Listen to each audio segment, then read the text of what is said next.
There's a number of different things that you could call combinations of rope braids, but I am using the terms that Torrin Page uses because apparently these are the terms of actual ropes and how they are formed, and we're just forming them in our hair, which is so cool.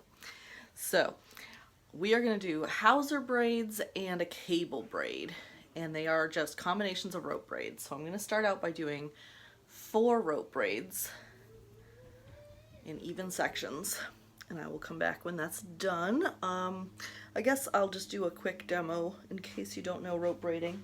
You split it in 2 parts, twist those 2 parts the same direction, and then pass one over the other in the opposite direction. So I'm turning to the left, passing over to the right. Okay, now I have 4 rope braids, 2 on each side that are hopefully mostly even. They do loosen up a little bit when you put the hair tie in, so I'm going to do them as tight as possible, and these are a little loose. But we're not going to rope braid the rope braids together. To do that, we're going to tighten the twist a little bit and then wrap in the opposite direction.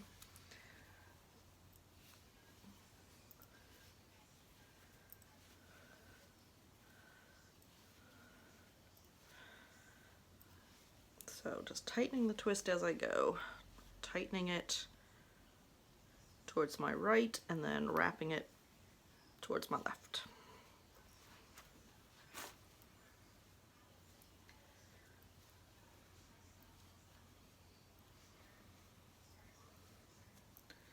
Okay, I'll reuse this hair elastic.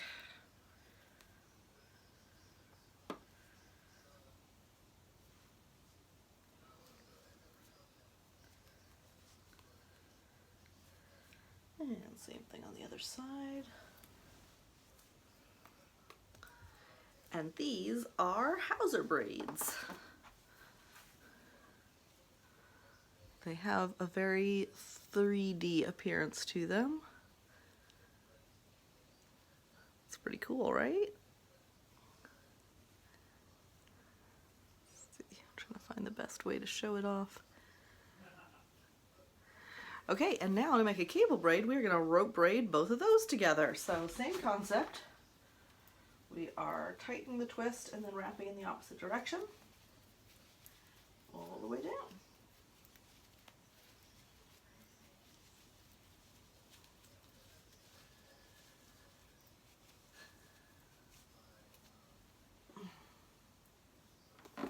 This is a good way to eat up length. It is going to shorten your hair considerably, and it's going to be super strong. So there is the cable braid.